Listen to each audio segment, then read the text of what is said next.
ÀJÍHÚN. This name is also spelled like this. They both mean the same things. What does the name mean? ÀJÍHÚN.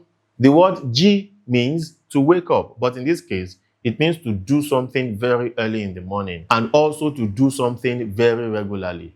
Now, what does that word mean? It is a word that describes walking majestically, when you swagger slowly to show that you are proud of something or to show that you are happy, pleased, satisfied. That is the meaning of the word. It can even mean to dance. Any movement that betrays joy, any movement that betrays pride, strutting, that is.